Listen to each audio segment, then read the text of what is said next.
everybody, and welcome along to the Event Industry News podcast. My name is James Dixon, and as ever, I wish you a very good morning, afternoon, or evening, whenever or wherever you tune in to today's podcast from. Bit of a different setting for me. I've got a new podcast location that I'm recording from today, and I'm delighted to say that my guest today is somebody who has her own podcast, as I've just found out before we began recording today. And it's always lovely to be in the company of a fellow podcaster, as somebody who no doubt runs a podcast with far significant standing in the industry than this little here thing that we throw together every week or so. Liz Taylor from Taylor Lynn Corporation, TLC, joins us today. Liz, delighted to have you on the podcast. Welcome along. Thank you very much. And it's great to be on the other side of the microphone, actually. I'm going to enjoy the next 30 minutes. Thank you for having me. Delighted to have you here. And I'm delighted straight away to see via our Zoom link today that you've got an orange foam piece on your microphone, which perfectly matches the Event Industry News orange branding. So you're completely on brand today via video. Well, let me tell you, it's all in the detail. I did know. Absolutely, yes, absolutely. We don't throw this together. Bullshitter. High production values. For those who don't know, Taylor Lynn Corporation, specialising in the organisation of corporate events, private parties, weddings, high-end stuff. Liz, you're based in Manchester. Give us a bit of background, first of all, at the start of today's podcast. Yeah, I was just going to say to you, James, that I'm doing my own intro here. Can I introduce myself, please? Okay. Yes. I'm Liz Taylor, and I'm the Managing Director of the Taylor Lynn Corporation. I've been in the events business since 1986. I don't want anybody doing the maths here, and had an amazing journey. I was probably one of the first in the Northwest to actually set up an event management company. And I do corporate events, private events, high net worth, any event really. And we specialize in the design, organization, coordination, delivery, production of anything that we are tasked with.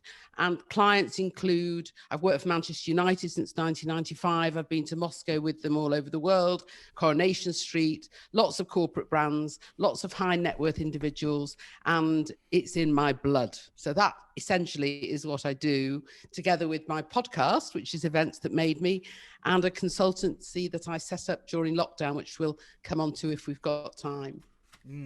And one of the main reason that we've got Liz on the podcast today is to look at the subject of vaccine passports, as we're sort of terming it. But this is particularly relevant today, and let me put that into context to you, what today means. Today is the 23rd of February 2021.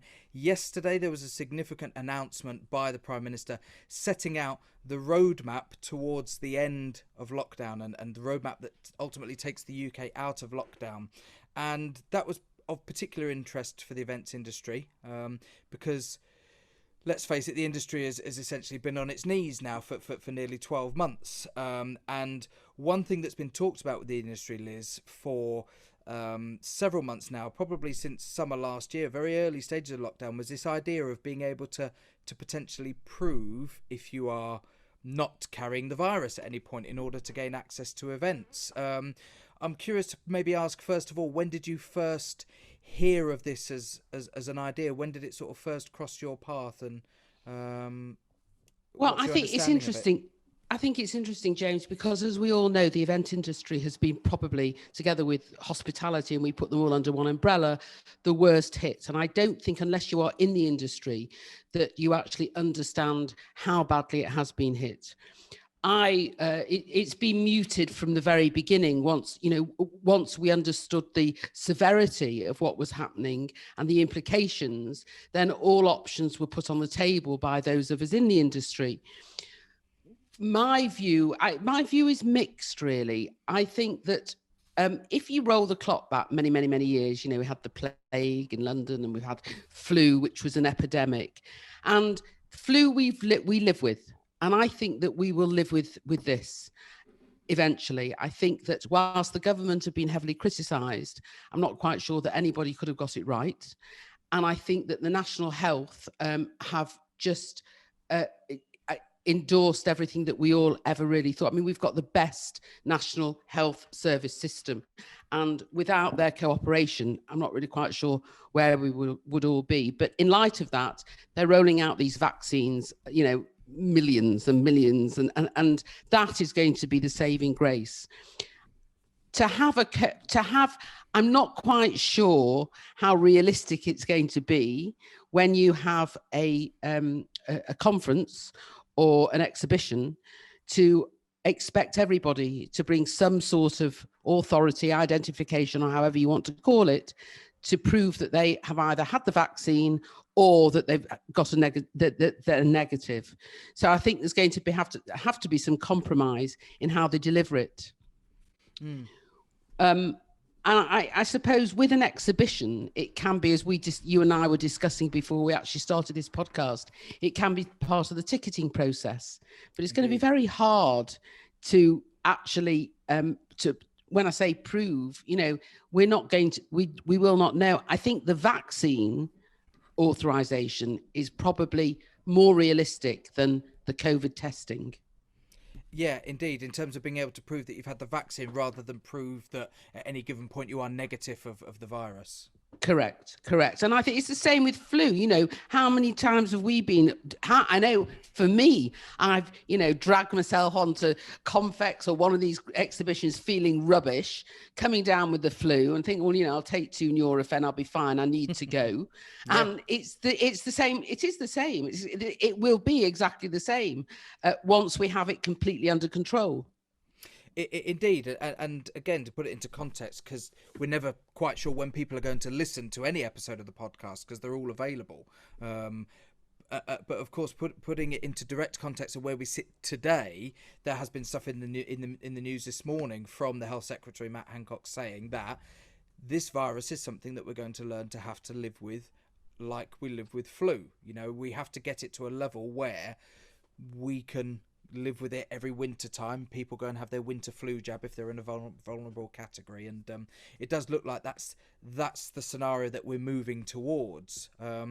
If we take your opinion, if I can call it that it's maybe easier to prove if you've had the vaccine, that's a more likely scenario, rather than proving that you are negative or testing negative at any point.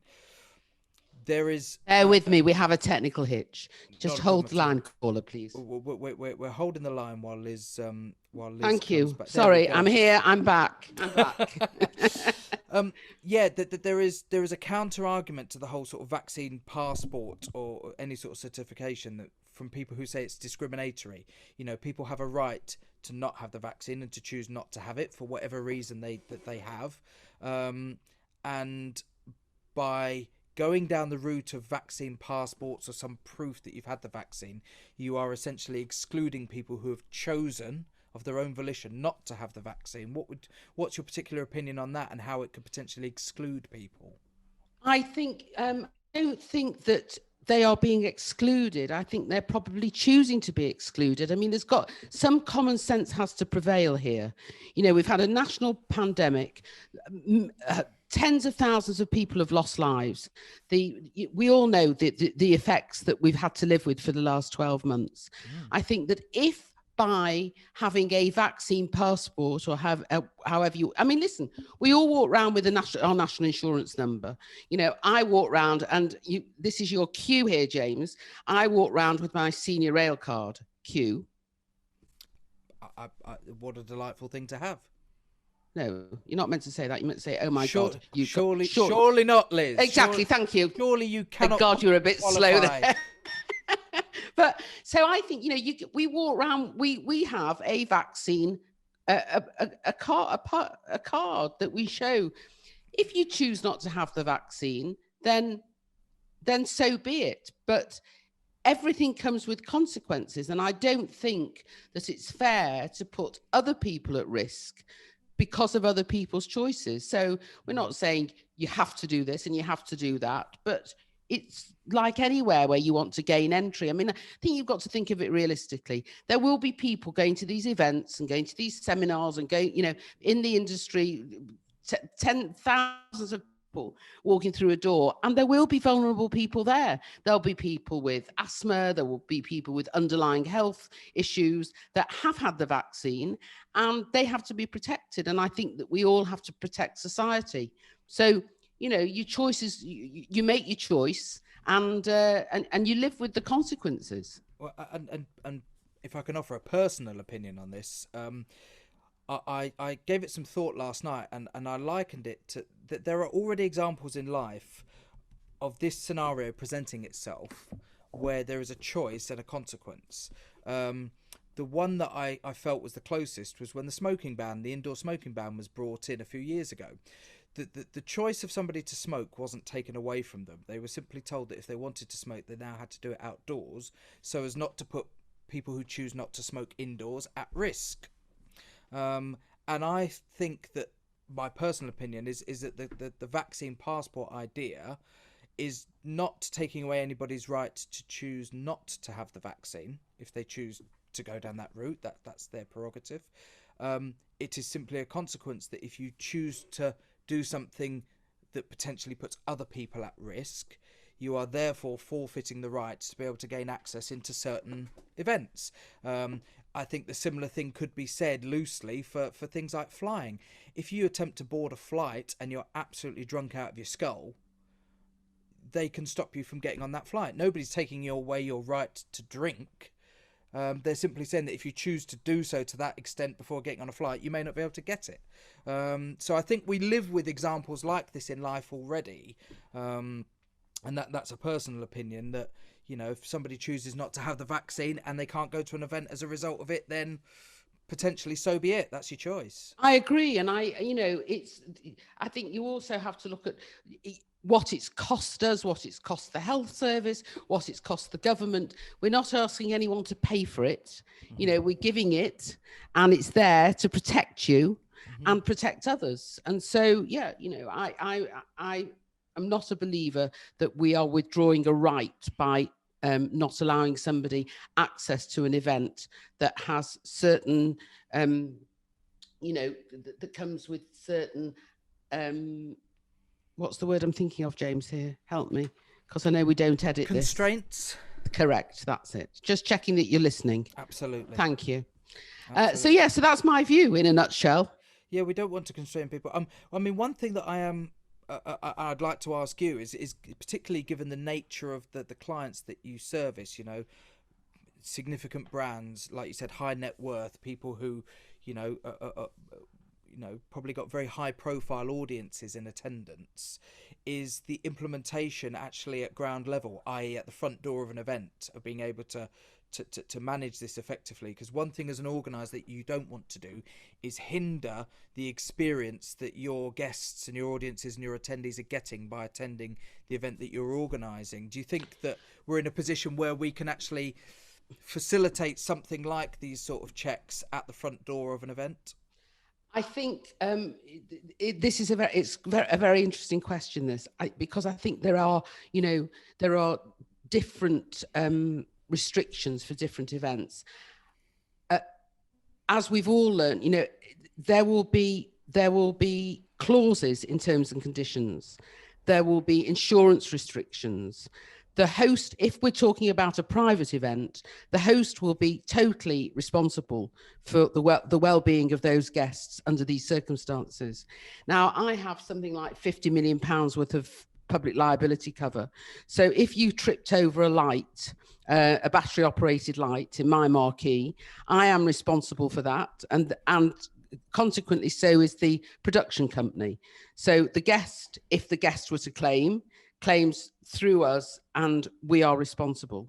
Mm-hmm. But for something like COVID, the client becomes responsible. And I think that, and in fairness, we have next year a significant amount of business in the books, which some remnants from this year, and somewhere people have said, when this is over, we're going all out, we're going to party. And They all expect it. They know that they have to be responsible.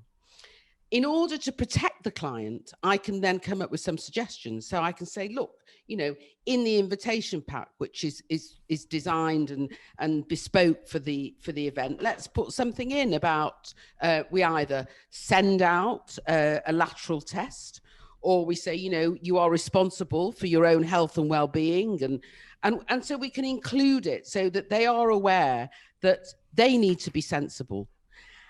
I also think that most of us have families, and you want to protect the families. So it's not like you don't think, well, oh, I'm not bothering with this, I'll be fine. I haven't caught it yet and I won't catch it now. I think people will be far more sensible. I think in a corporate event, the client has the responsibility of their employees. And I don't think in that instance, if you're doing a recognition event or a big Christmas party, I think it has to be incorporated in the message that goes out, that they are either responsible themselves for their health and well-being. The company will not be responsible, because it's very difficult. We do somewhere you've got 800 in a room or 1,000 in a room. And we do a lot of Asian private events, the weddings, and the culture is such that they're huge. Yes. So somebody has to be responsible, and that somebody really has to be the guest. And it's just implementing and thinking it through. And I reckon that within a month, if not before, of this industry getting back on its feet, which is after the 21st of June, hopefully, there will be systems, there'll be paperwork in place for everyone to protect each other. Yeah, and what your comment there was, comments there were echoed again this morning by various ministers who are saying that very much there will be a moral responsibility amongst the population, not just of the country but of the world, to be more aware of this going forward. That the hand hygiene that we've implemented in the last 12 months, I certainly last summer was saying, is it such a bad thing that suddenly people are so aware of cleaning their hands? This is something that needs to be carried post-pandemic as well. Sanitization as you walk into somewhere where you're going to sit down and have a meal. Well, that's probably not a bad thing, irrespective of COVID, and I think that there is going to be definitely this moral responsibility on people, isn't there, to be aware of their surroundings. Yeah, and also, James, I think that, air travel, we should have been wearing masks for ages. Okay, so you go on a long haul and maybe you have a certain amount of time that you choose to take it off. But I do think it makes sense. We live, unfortunately, in a polluted world, and you're cramming 354 people into a vehicle. Yeah, we should wear a mask. You should wear a mask on the train. Absolutely. It might not be obligatory, but I think it's something that should be accepted. And the world will change. I think will be, we've often laughed because the hotline. Hold on. Ladies and gents of the podcast, that's the TLC Taylor Lynn Corporation hotline. Hello. We'll see who's on the phone any second now. This could be important.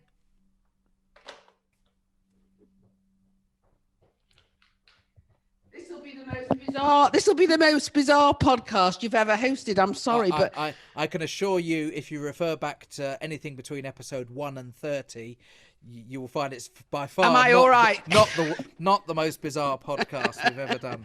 I've got shares in Amazon since lockdown, and me and what's his name, whatever his name is. Anyway, yeah, and I think that I don't think it should necessarily be obligatory, but I think you'd be a bit bloody stupid if you didn't learn from what we've been through. I think you raise a very, very good point here, because how many times have you stepped off a flight and a couple of days later you feel full of cold, stuffy, a bit of an achy neck, and you think, oh, again, bloody flights every time. I know, I've got an uncle and he can't fly anywhere, short haul, long haul, medium haul, doesn't matter. He will get a cold off the back of it. We're breathing recirculated air in a tube. 100%. And how many times have you gone into a cafe and said, I'll have a cheese on toast, and they don't put gloves on, and they, and they're handling food and they're handling drinks. So it's not rocket science. And I'm very open-minded. You have to be in this industry. But what it has taught me is that, and I've always felt a responsibility to my suppliers. My suppliers have worked with me for over 30 years, and they've been loyal and respectful. And together we've built my brand. And so I am very aware of their support and importance in my business. But if I'm really honest, this had never crossed my mind, their health and well-being. You know, it's like, oh, come on, you know, I had a late night, or I don't feel, oh, well, get the truss up. You know, I need that lighting rig up by 4 o'clock. You know, you're pushing and pushing and pushing the whole time. Yeah. But it now has made me think, not just about wearing masks and not just about washing hands, but generally about health, well-being, time management. It's all so important. And my days changed completely. I used to get up in the morning, and if I wasn't in the office by 8:30, I used to think the entire world would collapse and Wall Street would be on its knees. And I've run every single day. And now I've sold my office building. I'm working from home with a smaller team, still doing exactly as much as I did before. But I get up, I go on my treadmill every single morning. I run all the shit off, and then I have a shower, and I'm in my kitchen at 10:30, and I stay here till 8 o'clock at night. But I feel better. Well, the well-being discussion is another one, not entirely, but I'm really pleased you've raised it, because on the podcast before we have spoken about well-being. It was a subject that was getting a lot of coverage in the events industry pre-pandemic, you know, physical and mental well-being within the industry. And I think you're absolutely right to point it out as something that we need to continue awareness of, because, you know, exhausted people who've worked a 12-hour shift humping equipment into the loading area of an event venue and then building a stage and a set, etc., it's proven, you know, it's scientific fact, their immune systems will be weakened if they are absolutely exhausted, and if they haven't eaten well, if they haven't hydrated during that period of time. If their immune systems are weaker, they're more likely to pick something up. So it's not just the case of hand washing and sanitizing and maybe proving that you've had a vaccine. You're right to point out that we have to carry on this wider awareness of well-being in the industry as a whole. I think it's a wake-up call. Yes. You know, the vaccine is not the be-all and end-all. The vaccine isn't going to save the world. The vaccine is protecting us from another flu, which unfortunately hit us like a bolt out of the blue. Mm-hmm. But it's opened eyes, it's opened windows. It has done an awful lot. And I think that anybody that chooses not to have the vaccine really needs to consider, unless they've got a really, really valid reason, they need to consider the implications, which to me it just doesn't make sense. But you know, that's their prerogative. And I suppose the best case scenario is that if enough people do have it, then they are protected from the virus, you know, as well as the vaccine will protect from people who've chosen not to have the vaccine. And because the vaccines are proving at the moment to significantly reduce transmission, people who choose not to have the vaccine are in some respects protected by those who have had it. So there is, you know, dare I say it, herd immunity sort of developing, if we can get it past a point. But again, I don't want to take away or devalue anybody's right to choose whether they do or don't have the vaccine, because to me that's very much like taking away somebody's right to choose if they do or don't drink, or if they do or don't smoke. You know, they're legal to do so, but I think it goes back to this point about saying that if you do choose to take that route, there is a scenario that presents itself where you may have to forfeit being able to do certain things. I also think, you know, that there are ways that we can introduce this protection, quite sort of. It doesn't. You don't have to wear a stamp on your forehead that says "I have been vaccinated." Thank you. You know, yes. I would be quite happy to carry something that just confirmed it. You know, got me easy access wherever I want to go, or it just takes a lot of stress out of everyday life because I know I've had it and I've got proof that I've had it. And you know, it would be a shame if you ended up on the tube and you had segregated carriages for people that didn't have it. I mean, that's not going to happen. It's just not feasible. It's not possible. But in order to ensure that this industry comes back all singing, all dancing, and I'm talking about, you know, all the exhibitions for all the different industries, the car industry, the hospitality, the holiday. I mean, everything has been so severely affected, that we need to take every precaution possible to make sure that we can all up and run again. And the other thing, James, and I'm probably waffling on a little bit here, but I've got 4 grandchildren. The eldest one Surely is not. You've got it. By George, he's got it. He's got it. Yes, I have. And the eldest one is going to be 7 on Friday. And I worry for them, really worry. I've got 2 that live in New York and 2 that live in London. And they are the future. And it's a tough old world out there. The days when you wanted the kids to go to university and go into a profession, whether it be, I mean, it's very different. The event industry 30 years ago hardly existed, and it's now one of the biggest industries in the UK, well, in the world probably. Yep. And you've now got university courses. I mean, it's huge, but it worries me that unless we get all our ducks in a row and learn from this, then their future will be very uncertain. Yeah, I'm hopeful. I'm a pragmatic optimist, is how I describe myself. That I've got 2 teenage sons. Haven't. Thank you very much, Liz. Yeah, I've got 2 teenage sons, one of whom is going to be packed off to uni in September this year, and the other one who's in the middle of his GCSEs. They are acutely aware of everything that's going on. I'm very, very proud of the fact that they're very aware of what's happened over the last 12 months.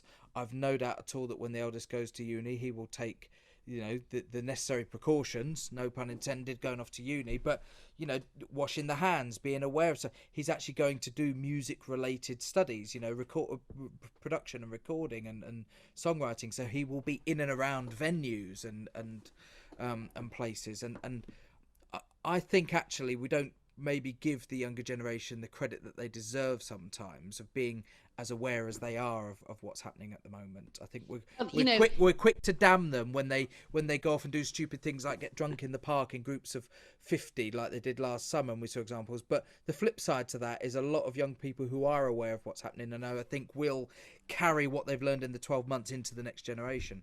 Yeah, I would like to hope. I would like to think so. And it's very difficult. We've all wanted to let off steam. I mean, we've been locked up under restriction for I don't know how many months out of 12 months. So I get it that we've all wanted to go into the park and get pissed and, do whatever. But I do. And I hope that out of this, there is a lesson that the next generation learn from, and we live in a healthier, better world. I should really be in the government, shouldn't I? I mean, I could. Couldn't I? I could go and be one of these, standing at that desk. I'll my hair's a bit like Boris's. Yeah, I'll support you if you run for office. Get in there, yeah. I'll carry a briefcase around. Can I carry a red briefcase just behind you? Yeah, with my vaccine passport in it. And the vaccine passport in there. Going back to the industry that we both work in. Again, one thing that I've always said is that the industry in the UK, particularly, has always been a pioneering industry globally. The UK events industry is often looked at by the global events industry, and what we do in this country, I think, is often reflected in other countries. And I think that it again presents a great opportunity for the UK events industry, given the current success of our vaccination programme and the speed that it appears to have gone through and appears to be gathering. They're hoping to have all adults vaccinated now with the first jab by July this year. I think it gives us a really good opportunity as an industry to again showcase the UK events industry and what we can do, how to do it right. There's huge opportunities there for people once we do get back. It's interesting, because when I first started all those years ago, there used to be an exhibition in America called the Special Event. It was called the Special Event Show. It's probably before your time. And there was a magazine associated with it. And every year it was in a different place. It was New York, Florida, Dallas, or wherever. And I went to Houston and I went to Dallas and I think I went to one other. And it was mind blowing. Nobody did it like the Americans. And obviously, all those years ago, it was at that time, it was very much the private sector that were at the forefront. And so, I'm Jewish. In the Jewish religion, you've got all the bar mitzvahs and the bat mitzvahs. You knew that at 13, they were going to have an event. And that sort of, edges you into the world of events. And they showed they were building golf courses in these mega hotels in New York. I mean, it was off the scale. And I vividly remember, and it's always resonated with me. I thought, my God, will we ever be able to do anything like that? And isn't that amazing? And no one had ever thought of working with a set designer. It was off the scale. It has all turned. We are way ahead of everybody. I've been flown over to New York to work for a corporate. I've been flown over to Casablanca and Marrakesh to work for corporates. We are, and I think I don't think it's the fact that we're more creative. I think that's in you or it isn't in you. Your perception of down the yellow brick road would be very different from mine, but it's a creative thing. But I think we British know how to operate. We have morals, we have scruples, we have business ethic. And I think that it's just amazing how it's grown. And now the UK is the world leader in the event industry. I believe that. Absolutely. Yeah. You look at all the destinations that come to the UK to encourage us to go over there, or they want to come here. It's all, it's a very, I can't think of the word, reciprocal. It's very, very yes. Reciprocal. But what we say, I believe, goes. So that's my pitch for the UK event industry. Yeah, I would add to that the British have always been great problem solvers. Engineers, we've always had great engineers. You look back to Brunel and Stevenson, hundreds of years ago. But as a people, we've always been great engineers and problem solvers. And I think those two aspects alone serve the event industry brilliantly. And like you said, it's maybe not be the most creative, but we can bring to life somebody else's creative vision better than any other industry. Yeah, I agree with you. And we are great problem solvers because, as you know as well as I know, that in this industry, the word no doesn't exist. I always have said to my girls, don't come into my office with no. Come into my office with, this is the way we're doing it, because it's a very different approach. So yeah, I mean, I'm proud of, I am proud of my peers and what we do. And I just think I see this not as a positive, because it would be unfair to people that have suffered over the last 12 months, but I see it as a very constructive learning curve that I think, if applied correctly, can only benefit moving forward. Absolutely awful lot we can learn. Can I ask, just on a slight tangent and getting away from COVID passports, you mentioned something earlier about big parties and they want to come back and they want to party hard. I've asked the question now for a few months as to how the public are going to enter back into events. It's one thing having an events industry that's desperate to come back, but you've got to have the confidence amongst the people who actually come to your events. If I had to sort of say, what's your gut feeling at the moment? Do you think that attendees and audiences will dip their toe back in gradually? Or do you think that they are that desperate for a good old knees up that when the time comes and they're allowed to do so, do you think they will come back with a bang? Especially when I look ahead to sort of the autumn and winter time this year, Christmas parties, end of year do's. Do you think they will come back with a flourish? No, I think they will, but I think it will take time. And when this all happened last year, my view was that we would see absolutely nothing until the summer of 2021, and I was bang on. And now I actually don't think we'll see anything significant until 2022. I think people will dip their toe in the water, but I think there are very different things to consider. I work with Victoria Warehouse in Manchester, and they're Yes. putting on the guy that owns it, James Cohen, is putting on some outdoor events, and we've been working over the past few months together to look at how we can deliver these.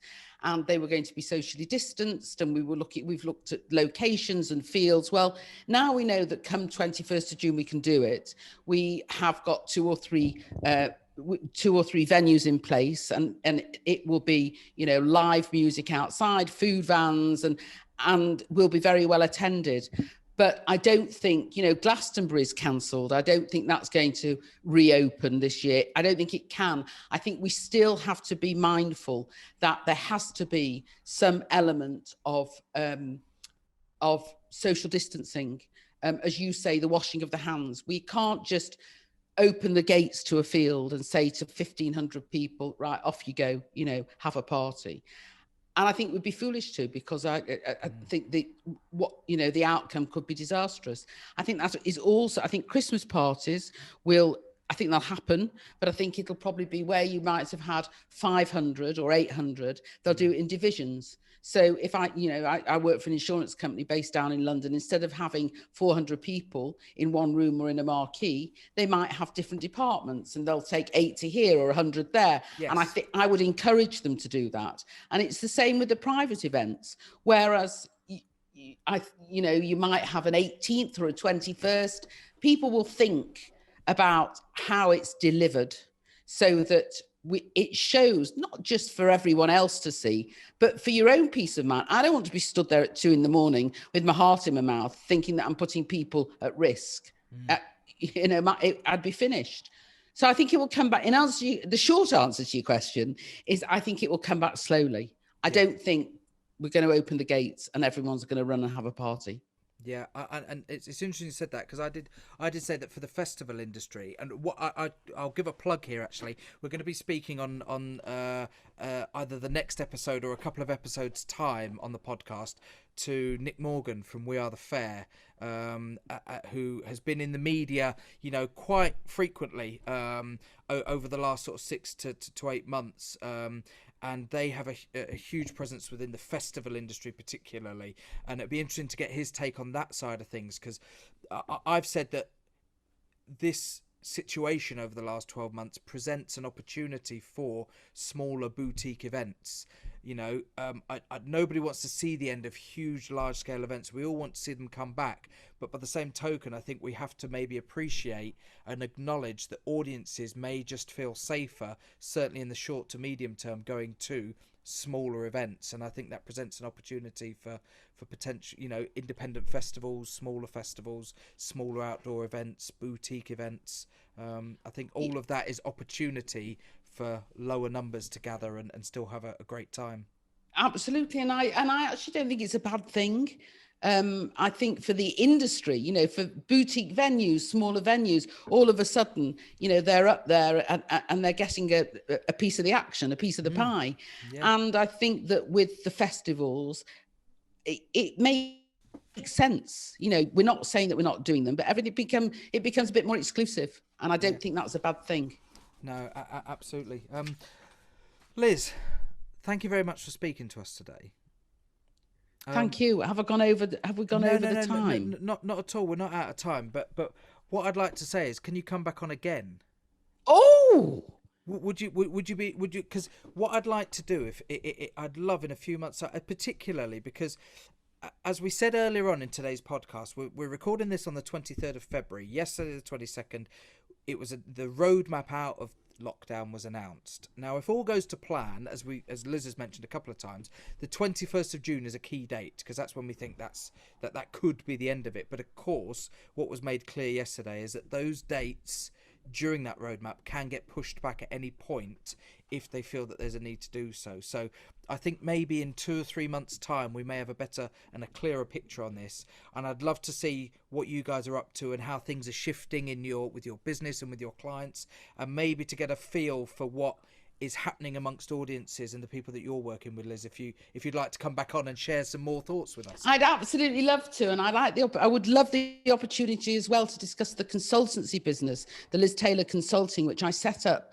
over the last 12 months, which and we'll save that because that supports the hospitality industry. So one of my clients is Gary Neville and Ryan Giggs, and I work with them on activations and the branding for their hotels and their restaurants, Tom Kerridge, and that all evolved from this.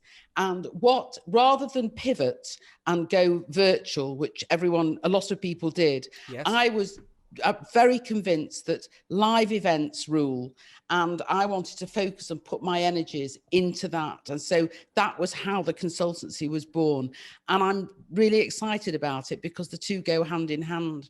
So providing I have time, James, in my very busy schedule, I would be delighted to. We'll pivot around you, Liz. You let us know when is a good time. We'll speak to you again in a few months. If anybody wants to find out a little bit more about Taylor Lynn Corporation, TLC-ltd.co.uk, TLC-limited.co.uk is their website. And I'm sure if you search the social media platforms, Instagram and Snapchat and Twitter and all of that, you will find the Taylor Lynn Corporation and see what those guys are up to. And Liz Taylor from TLC has been our guest today. Liz, it's been a pleasure having you. Thank you very much for joining us. Thanks a million. Thank you. If you're watching today's podcast on the eventindustrynews.com website, head over to your favourite podcast download platform and you can tap into all of the previous episodes of the podcast and listen to them while you're taking your daily exercise at the moment during lockdown, and tune into some of those early episodes where you will hear car crash interviews as I fumbled my way in the early days of how to host a podcast. Of course, if you are listening to the podcast via one of those podcast platforms, head over to eventindustrynews.com and check out some of the latest news, features, interviews and previous video podcasts that we have done. And that brings us nicely to the end of today's episode. As I said, keep your eyes and ears peeled for that episode in a couple of weeks, or within the next couple of weeks, featuring Nick Morgan from We Are The Fair, where we're going to be talking about the festival industry and where we think that's going to be going in the next few months and what's happened over the last 12 months. But for now, once again, our thanks to Liz Taylor and thanks for tuning into the podcast. Goodbye.